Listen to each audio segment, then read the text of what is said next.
Good morning, everyone, and thank you for joining our ONR webinar. We really appreciate you taking time on a Monday morning. I'm Jodie Bank from ONR's communications team, and I'm hosting this morning. As you will hear, over the last 12 months, many of you have shared with us what you think our priorities and directions should be for the next 5 years, building on the trust and confidence you have in us as a nuclear regulator, what we do well, but what we could do better. We really appreciate the time you've taken to share those views and help us shape our future. Building on this, we've put together our draft strategy, which is currently out for consultation and which hopefully you can see on your screen now. I'm delighted to say we're joined today by our Chief Executive, Adriènne Kelbie, who's led on this strategy and is driven by openness and transparency in public life and in the nuclear industry. And Anthony Hart, our Technical Director, is also here with us today. Adriènne will take you through ONR's 2025 strategy, and we'll then have plenty of time for questions and comments after. I just have a bit of housekeeping so we can make the best use of your time. Can I ask that you hold off putting questions and comments to us until we get to that part of the webinar, and the questions are succinct as possible and kept to discussing the draft strategy. If you do have questions on any other subjects, we're always happy to take those through our inquiries email, and I'll provide details at the end of this webinar. When we get to the questions, you'll find a Q&A box in the top left of your screen where you can submit comments or questions. You'll also see a chat and raise hand function, which you can use for highlighting any technical issues, such as a lack of sound, lack of being able to see the presentation. So do use that, and we'll take that on board. Without further ado, I'll now hand over to our Chief Executive, Adriènne, so she can take you through our draft 2025 strategy. Thanks, Joe. Good morning, all, and thank you very much for joining us. We think there are about 30 people out there. We don't quite know because we've not logged in for questions yet. But just so you know who's online with us, we think we have 14 or 15 delegates from the industry and supply chain, 7 of our NGO colleagues, and another 7 to 9 from academia, Environment Agency, and others. So just nice, I think, to know who's with us. So as Joe said, without further ado, I'm really grateful for your time to help us make sure that our 5-year view for ONR's big what, as I would call, strategy over the next 5 years is good. I do very much believe in openness and transparency, and as part of that, I think accessibility is clear. So you'll see that this one is written in as plain English and as unambiguously as possible. We really do appreciate the engagement to date. That really only works if it's two-way, and we very much credit government, our NGOs and industry colleagues for giving us so much time and help to do this over the last year or so. So just to set the tone, it's a short strategy. Clearly it doesn't have everything we'll be doing over the next 5 years in it. It is very much intended to be our strategic direction and intent for the next 5 years. It will be underlined, as always, by annual and multi-annual operating plans, which have a lot of detail. And indeed, our regulatory assumptions go all the way out until about 2040 and beyond. So I just want to reassure you, this is about the tone and the direction of the organisation, not the day-to-day individual operations. You can be rest assured that they sit elsewhere. So our questions today, we recognise, might straddle some operational reality as well as strategic direction. We'll do our very best to answer both and also take any very detailed questions separately. So my first and foremost message about this strategy is that really it makes plain that we're here to protect society. In ONR's first 6 years, we have come a long way as an independent body regulating in a high hazard and high profile area. I've been very pleased with the work that we've done, from regulating everything around Sellafield's regulatory strategy, to shaping our work for safeguards, to supporting potential new build, and dealing with everything from transport, conventional health and safety, and every purpose that we have.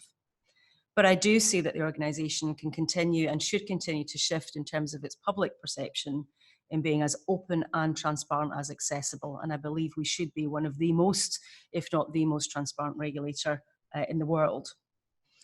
But as well as our regulation, we've had to build our organisation from pretty much scratch. It's only in 2014 that ONR became its own organisation, having split from HSE. And that has clearly taken time and effort, particularly over the last few years, to make sure that we have the capability and capacity in our people to be able to do the job well, not just now, not just next year, but in the next decade and beyond. So I think that really forms some key tenets of our strategy and offers reassurance that we are thinking for the long term in trying to really promote a strong trajectory and keep that up, maintaining strong regulatory performance and organisational development, but never complacent, because we very much understand the reputation and the implication of ONR getting anything wrong. So we really are focused on high quality regulation. What I'd like to do, if I can, is perhaps just work through the slides which you have in front of you. So if I move us, thank you. Anthony, who's going to move us. Thank you very much. If I can just move to the external engagement already, and to be clear, we've engaged with all of our staff as well, just in case you thought we might have left them out. A very extensive engagement. I particularly credit the NGO community who've given a lot of time to this, and our other regulators, in particular those that we work with, such as the Environment Agency. We have had hundreds of pieces of feedback over the few drafts that we've done to date. You've got the current one. It's been very wide-ranging, but overall we've been pleased. It tells us we're going in the right direction. It will set our direction of priorities for the next 5 years. We hope building on strengths, as Joe said, but also dealing with those areas that we need to strengthen and/or develop in response to the operating environment. So the first big thing we've changed is really about our mission.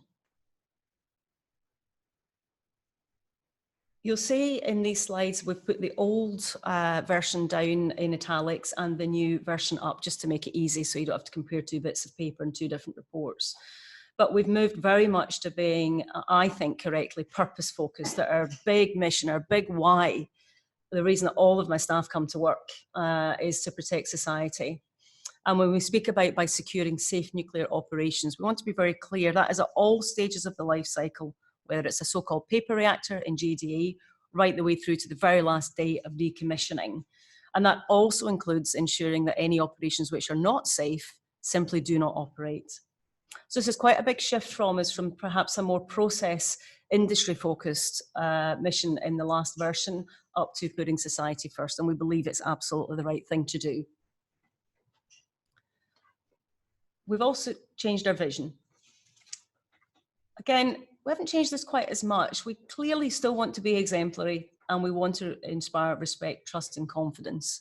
But we feel from our stakeholder surveys, which we now do annually, those independent ones that many of you take part in, and in our kind of direction, if you like, that the view for the organisation which this vision sets out is really shifting a focus on being modern and transparent, still making sure that our outcomes are trusted and that the work we do is valued by all parties. But it is evident to us that the organisation needs to continue to change to keep pace with technology, both facing off to the nuclear industry, but also how we run ourselves. And we believe that by being more modern, we will also be able to be more efficient. So essentially, this vision sets out a little about what the internal world of ONR will be. I'd like to move just swiftly through values. The ONR has been an organisation which clearly has a lot of staff. We have around 600 people now. We want to be incredibly professional, thoughtful, highly skilled and great team workers. But what we've never done to back that up is have explicit values which we have put through the organisation. And so having consulted very, very widely with our staff, again, hundreds of comments, very challenging to choose just 4 values, isn't it? But we think that these 4 really set out the way that we wish to behave with each other and with you. I'm not going to cover these in detail. As I say, values are often internally facing, but they will be on the face of the plan. They will be showing up in how we work, I hope, with you, and they will help our staff have that guiding coalition about teamwork within ONR. So I think that you'll be more interested in looking at the strategic themes. So I would say, as we've had in the last few corporate plans, those of you who've read those, we're retaining the overall shape of 4 strategic themes. And we're also retaining within that 2 broadly externally facing and 2 broadly internally facing. So overall, we maintain 1 very much about regulation, 1 about our stakeholder engagement, 1 about our people, and 1 about the organisation. And you'll see that really flows through the tenets here. So we haven't changed the overall shape. And some are slightly more different than others. What we've done across them all, though, is just strip them back and make them more snappy, frankly, certainly shorter, and to be clear what we mean by each under the headlines in the strategy itself. So with strategic theme 1 being all about our regulation, we absolutely see our role here as influencing proportionate improvements. That is something that we'll continue to do through our enabling regulation guide and our philosophy, and also reflecting international standards and so on. Given our role is to protect society, this is number one. Above all else, it is the thing that we jump out of bed and wish to do, whether we work in HR, finance, or indeed in our regulatory directorate. And we know that there's much to be done through our regulation over the next 5 years, given the challenges that exist in the sector and frankly globally. So you'll see here very much our view that we've got to take care of the whole supply chain, the whole nuclear industry, and make sure that they all work to the standards that we need. Innovation in the sector is likely to ramp up. We stand ready. We're doing capability and capacity building work that is funded through government. And you'll see that we'll do rather more on innovation, including publishing an innovation guide in the near future. We do want to make sure that our team is good at working across the piece and making sure that they use operational experience in the UK, but also globally, to make sure that we have the best possible data on which to make decisions. And we also think that we can improve our systematic inspection and feedback, learning with duty holders to improve impact. That's not to say we're concerned that we're not regulating well just now, but we see a closer knit community across our team to make sure we really have the impact that we want in a proactive way as well as reactive. And for those of you who have an interest in transport, you'll see that we do want to have operational coordination, collaboration and integration across all of our purposes. We think we've done well at integrating that over the last few years, but we know there is some way to go. That's slightly challenging given the different legislative viewpoints we have on each, but it is something we're determined to do. So as I move to strategic theme 2, which is very much about you as our stakeholders, again, we feel we've been more open and transparent and frankly easier to deal with over the last few years. And we simply say that we do not exist without public confidence. It is essential for any regulator, but certainly in a nuclear high hazard industry. So we really want to continue to focus here on inspiring that confidence. We hope that we'll clearly continue to have your respect and trust, but just making the overall theme a little snappier. The specifics that we have here around working with our international stakeholders, we recently published an international framework, which some of you may have read, and that sets out how we want to work globally to influence standards. To be clear, we can't take decisions on other plants, and I know some of you are interested in Fukushima. That is not our role, but our role is very much to use what we know to shape and form standards and to support international missions across the piece. We do see that a key part here is in reassuring everybody about how we are working effectively to reduce burden whilst maintaining safety standards. And something which any of you who've ever met me will know I am extremely committed to is local and site-specific stakeholder engagement. Again, I think that we play an important role there in being open about how we regulate and the issues that we're dealing with, as well as at times influencing industry and other stakeholders to be open and transparent also. We think we can do more on this, and it is something that we'll be continuing to take your specific advice and guidance on over the next year or so. And part of our stakeholder engagement, we need to, I think, be a little bit more proactive with both the supply chain and academia. We feel that those are two areas we haven't done quite as much as we could, and we wish to be, again, more engaging with them to help inform our work and inform theirs. And of course, we'll continue to inform nuclear policy with UK government. Again, I realise some people feel that we should be making policy decisions, but that is not our role. But we will continue to work with government across the span, particularly as BEIS is constituted at the moment. That is our primary face-off department, but we also work with the MOD and DWP and frankly others as and when required. So if I can look at the first of our two internally focused themes, 3 is all about our people, and we have specifically shifted this to lift up to being about a culture of inclusion and excellence. And this perhaps is, I think, indicative of our journey where we've come from getting the best out of our people to considering how they can help us get the best out of each other. I think we've come a long way in terms of the demographic of this organisation. It is considerably younger, more diverse in gender and race, much more diverse in terms of people's cognitive backgrounds and just knowing things from different sectors and not everybody coming from perhaps an engineering background. And we think that is absolutely to our credit that we've been able to attract a more diverse team of people. Now we have to make that work.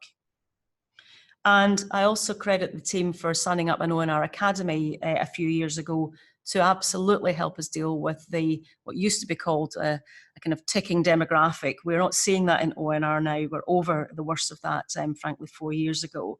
But we know we have to keep investing in our people with significant skills across all of the areas that we work in to regulate industry, and the skills that we need to run the organisation well. So we are pleased to see that there's continuing confidence in our people and in that certainly medium-term and short-term capability and capacity to regulate, which we know was a concern 5 years ago. But we also want to get better at leading change. I think like many organisations, we lead change very well on the whole, but we have some areas where we do so less well. So that will be an area that we'll focus on so we can be more efficient and better at what we do as we develop ONR over these next 5 years. And I know for some of you, the question of improving performance and productivity is something that your own organisations wrestle with. That's no different for us, and it's something that we'll continue to do. So you will see our leaders lead continually better, I think, culture, make sure that we focus on what we need to do in ONR, and frankly, just help our people be the best they can be for you. So this takes me to our last theme, which is, again, internal. We have been modernising a bit over the last few years, but I'll be honest with you, we came from a fairly low base. I remember when I joined in 2016 having a little bit of shock at the quality of equipment and systems that my staff were working with. And it has been a somewhat precarious journey as we've started to modernise. We have had some failures along this way, and we absolutely owe our staff everything to make sure that we don't have any more. So essentially, the independent IT architecture in which we're working will allow us to build better platforms, not just for our staff to work in, but also to connect with you. So the best in secure facilities should allow us to hook up with industry, to receive information better and more securely, to video conference in a way that might mean we don't need to make quite so many site visits with all of the carbon footprint, time and risk associated with significant road journeys. So there's quite a lot in here about the way that we work. I think we have a really good story to tell here, but I know we have an even better story as we streamline our processes. Some of you have been involved in the WIRED project, the Well-Informed Regulatory Decision Making, which essentially is our first foray into having a single, joined up and streamlined system and processes across all of our regulatory purposes. We plan to pilot that next year in Donald Urquhart's division, our operating facilities team, and to learn from that with a view to going live sometime in the next year to 18 months. But that really is a #1 priority for us in the way that we run the organisation and giving our staff the best possible chance of getting the information they need when they need it out in the field. And we're very, very committed to that. Out of that, we then want to look at some of our internal processes. We've had to build fast. That means that we haven't always built lean. So we know that we need to do this as well as soon as we've finished WIRED. And that in turn will lead to us looking at our overall blueprint, the kind of roles and responsibilities we need, and coming into that probably around about 2022. The one other area here which I would raise is our charging model. We know that it's a little bit unpredictable for industry in terms of our charging at the moment, largely because of the swing factors that affect us through industry delivery. That is something that we're kind of stuck with at the moment in terms of our charging legislation, but we're working with our sponsor department, Department for Work and Pensions, to help us see through something which is a little more modern and a little more flexible and helpful. Just to be clear, most of our fund, about 97%, comes from industry. Government pays for a small amount of non-chargeable work. It also is now paying for specific pieces of work we do around capability and capacity. So, for example, the advanced nuclear technology work that we're doing for BEES is directly funded, as is the safeguards function. And security vetting is a pass-through cost essentially to industry. So as we've taken on more things, we have attempted to be flexible and clear, thoughtful about public money in the way we charge, but our overall model is a little bit behind the scenes, behind the times rather, and we want to shift that as well. So I think that's about 18 minutes I've been chatting, which is probably quite long enough for everybody. Thank you for your patience just in allowing me to have a bit of a high-level overview for you. I think probably now best if we can go to questions, if that's okay. Yeah, Thank you. Thank you. Adriènne. We're now opening up the webinar for questions. If you'd like to ask a question or make a comment, do so using the function on the left-hand side of your screen, and you'll also be able to see what questions we're answering in the same place. So if you do have any questions, please ask them now. Thank you.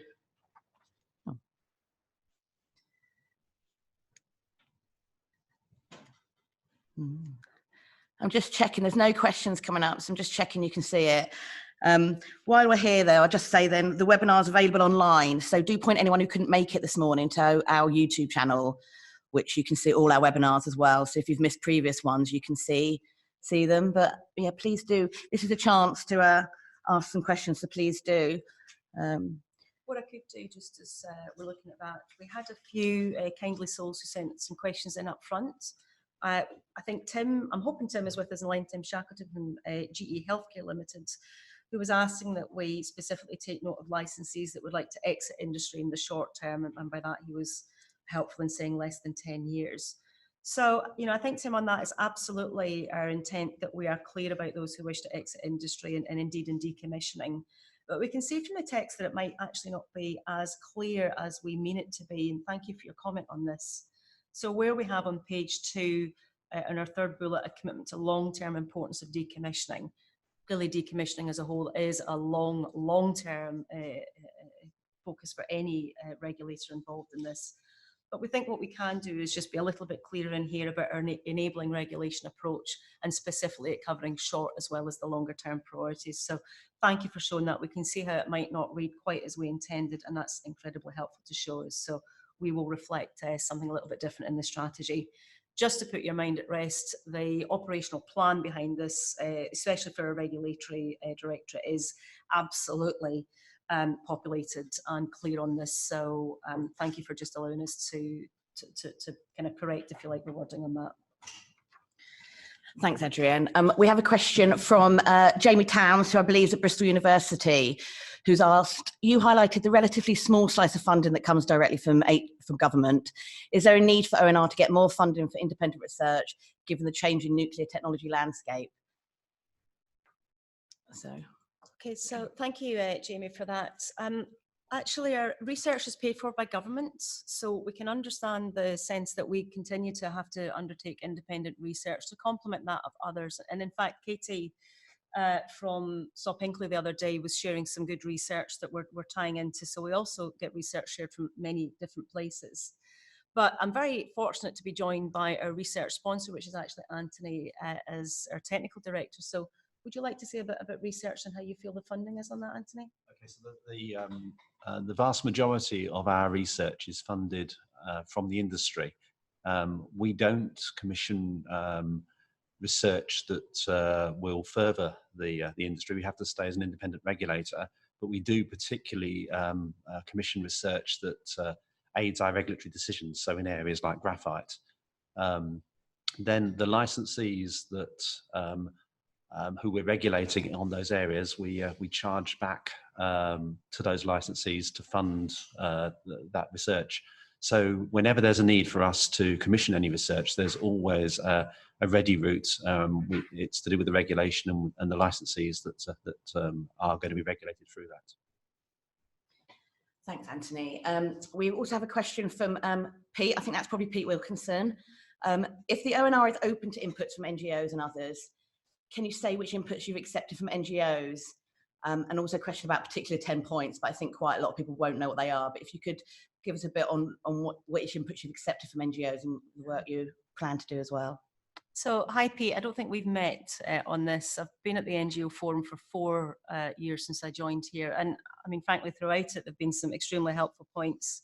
The minutes are published, they're all available for folks to review. And, you know, I think increasingly, NGO colleagues are helping us think through from a transparency perspective what is expected of us, from an access perspective, the kind of information that people want to receive, the kind of information we should proactively publish, and generally reassurances around how we do what we do. So we've had some very specific topics, for example, on repair, which I know is quite a hot topic. We've had specifics on decommissioning, specifics on Sellafield, and been able to answer a number of questions and provide clarifications. So I think primarily my point would be that it's a dialogue. It hasn't been a sense of, here's a point, we accept or reject it, and that's very much how I want to continue to work. I appreciate that the local and site stakeholder groups might be a little bit different in terms of chairing arrangements and authority there, but I do have a strong sense from ONR's direct engagement, both with the NGO forum and in local areas like, as I say, Bridgewater just the other week, and Sizewell a few months ago. I think you were there with the chair as well, that we continue to listen. Thanks, Adriènne. And there's also a question from Katie, who's stopped Pinkley, who got a mention earlier. You particularly ask about EDF. We can't answer for our licensees, but you talk about work on how to reduce our carbon impact, and will that apply to licensees? So if we can talk a bit about reducing carbon impact, I think that'd be great. So, hi, Katie. Well, as you'll know, because we were in the room a week or so ago, I think every one of us as human beings is concerned about the climate emergency at the moment. So, ONR will have to do its bit and will want to do its bit in that. We're likely to start internally by looking at carbon impact assessment, because that is not something we currently do. And you can see us saying that in Strategic Theme 4 over the next few years. And we'll look at that internally, but we don't have BIRI, so it is not within our regulatory powers to consider the carbon impact of licensees. That just isn't something which ONR would be concerned with. There'll be, I'm sure, licensees that wish to do their own things, and I'm aware of some of those, but it isn't something which is relevant for ONR's regulatory purposes. I'm sorry about that. Thanks for that. I think, any more questions coming in? Please do, while you've got the time, please do send some more questions in. Oh, I see we have one from John Stanton, who I know is at Berkeley, one of our stakeholders at the Berkeley site in Gloucestershire, who says, whilst the strategy is good, there are not any measurable objectives. Did you look at the possibility of including these? And I know Adriènne would want to speak to that. So hi, John. My sense is that a 5-year strategy should be very much about what and setting the direction and the intent for the organisation. Where we'll have our directly measurable objectives will be in the year-to-year plans. So our corporate plan, which is published, as you know, is supported also then by directorate level plans below that, which sit across our 10 different areas, our 5 regulatory divisions, regulatory directorate as a whole, and our other sort of internal facing directorates. So there is quite a bit of measurement. There's a lot of milestones. There are a lot of performance indicators, and I might say a word about the operational effectiveness indicator framework that we're looking at the moment. We are the first, we think, nuclear regulator to try and convert the Nuclear Energy Association's characteristics of effective regulators, that's a bit of a mouthful, so the NEA's characteristics of effective regulators into our own performance measures. We've shared this a bit in the international community with a view to trying to get some help and support to make that work very well. But we're at early days. We've just started this in the last 6 to 12 months. So we will, I think, come out a bit more about that shortly and show people what we're doing to connect, if you like, that very high level effectiveness view with what we do day to day. But I'm content that the strategy itself shouldn't have those kind of, if you like, measurables. It is about intent and direction, and it allows us to be flexible enough then to flex with the operating environment, which, as you will all, I'm sure, appreciate, has been quite turbulent, certainly in my short time with nuclear. Thank you. And you've probably all seen this on a little chat thing, but Monica's just asked about our YouTube channel. Will we be sharing the link to the YouTube channel via ONR's LinkedIn and Twitter? Yeah, we can certainly do that. And Monica, I'll send an email you to directly after the webinar to let you know, have it. But I think if you go to YouTube and put Office for Nuclear Regulation, you should get to it and do follow it, because we will put things up every so often in presentations, but I'll email you directly about that. So thanks for that, and thanks for your interest. Perhaps take David Lowry's question in his absence? Yes, please, yes. That would be so helpful. Adriènne's now going to, we've had some other questions in people's absence, so Adriènne's now going to talk through one of those. So thanks, Adriènne. So David, we wish him well. He's been a wee bit poorly, but he'd sent us some thoughts just around really the strategy distinguishing between different kinds of stakeholders. As we've had a wee look at the strategy, and we can see a point on this. I don't think we want a full segmentation or kind of list of everybody in the document itself, but I think we can just be a bit more balanced in how we've got our wording on that. So we will definitely do that. And I think the other point he was making was about the emphasis on the safeguarding role again, we're content that by the end of 5 years, that will be well embedded. It'll be well embedded this year as things go. But we'll take a look at that and see if we think there needs to be more prominence given. I think internally the team have done such a heroic job, really, of managing this project and in taking responsibilities from Euratom. That we feel relatively comfortable with it, but we recognise it is hugely important and a departure from how we've always done things. So, is there anything specific on safeguarding worth saying, Anthony, from you? Well, only the sort of the general feedback that we get from the international community when they've obviously we are learning a new role and we are looking to those that have gone before us. When we've fed back what we're doing. The international community very impressed with our progress and are looking to try and learn from the good practices that we're putting in. So it's a very positive picture of two-way communication. Thanks, Anthony. We've still got time for some more questions if anyone's got any, but while we're waiting for them to come in, I'll just say that remember this consultation's open until the 11th. You've got over a week to reply, and we really do want to hear from you, so please do send your comments through. But we've got a few more questions, so I'll take those now. Jamie from Bristol University again. Innovation was identified as something you'd like to raise the profile of in the future, which is very welcome. Will ONR's people have more time and resource to engage with other organisations and programmes? So that's a great question. So take that. That'd be great. Thank you. Thanks, Jamie.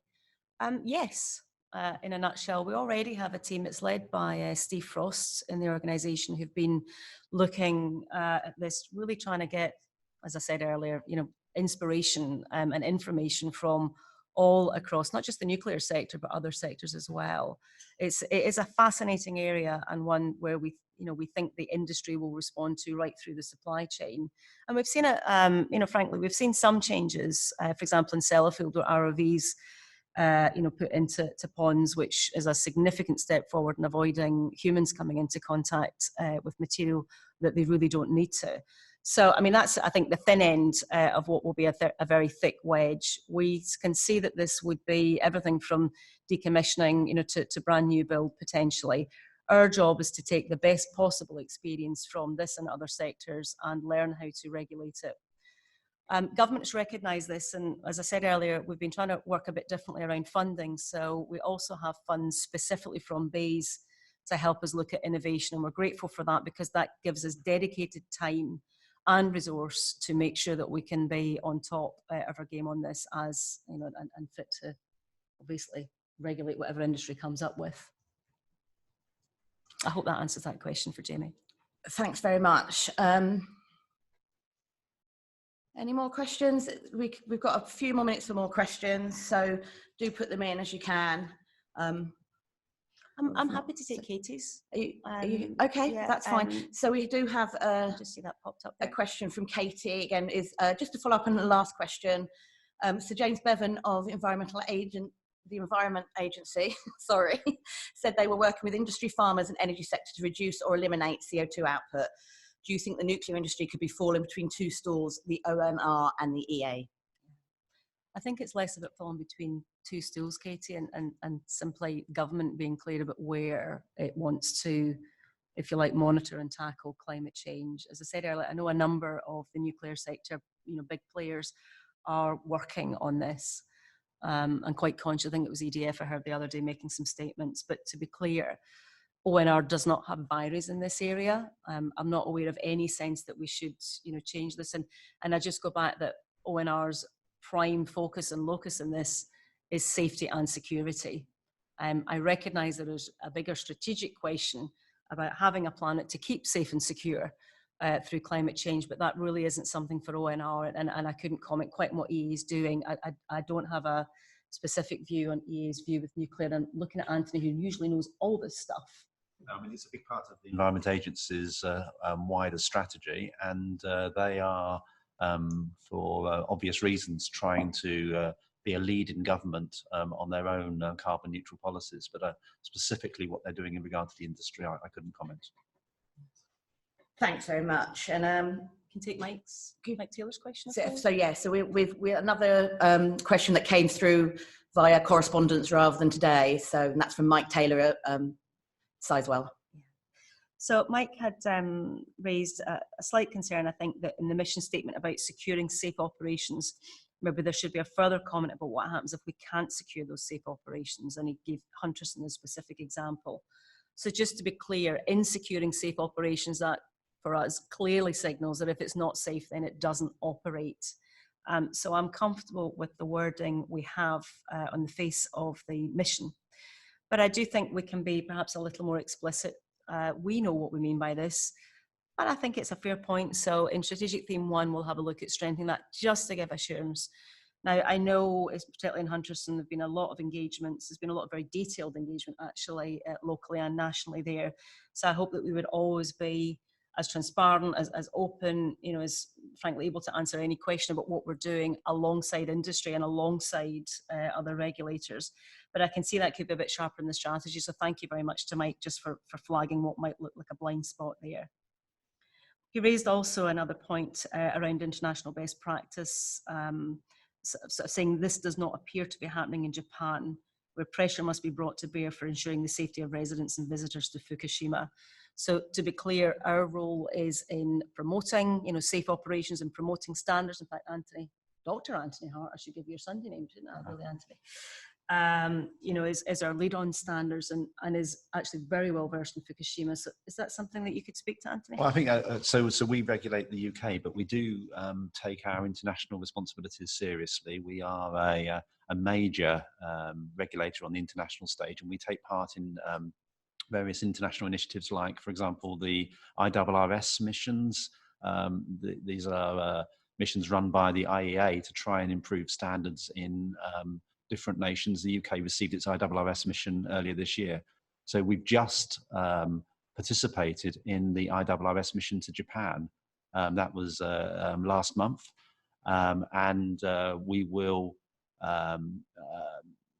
the IRRS mission would have looked at how Japan applies standards in the decommissioning area and would have given them advice if they didn't think that they were applying the right standards.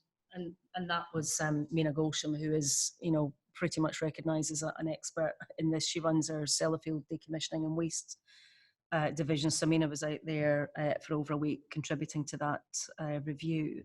But so I think, you know, it is not within our locus, and you know, will never be, I think, to make decisions on other countries' you know, fleet. But I hope you'll gather from that it's a significant input from the team, and it's set out in that international framework I referenced earlier, that we are absolutely committed to. You know, we do believe that we're one of the most robust regulators of nuclear in the world, and we want to make sure that we can share and continue to play a leading role in that. Thank you, and I think that probably wraps up the questions for today. So thanks to everyone for joining us. It's really important we hear from you all. And if you do what I always do and think of something later, please do email us. We're contact@onr.gov.uk, and you can get to that from the front page of our website, or contact us via LinkedIn. We'll get to you and we'll take your comment on board. So if you do think of anything, just email us and we'll take it on board, and we'll look at the strategy, you know, once we've had all the results in after the 11th of February. I do just have one last ask, as we always do at things like this. We really appreciate your feedback, and you should just have a feedback form on your screen now with 3 questions. If you could just answer them, that would be really grateful, because it's important to us to know if these are working for you. And thank you once again for taking part today. We hope you can join us in future webinars, and as I said before, our past webinars are on our YouTube channel, so you know, do look at them. Thank you so much. I know Monday mornings are difficult, so we really appreciate it. Thank you very much, everybody. We genuinely appreciate it. Hopefully we'll see all, or at least some of you in the flesh in due course. And as Joe says, very much open to suggestion on this. Good luck. And thank you from me too.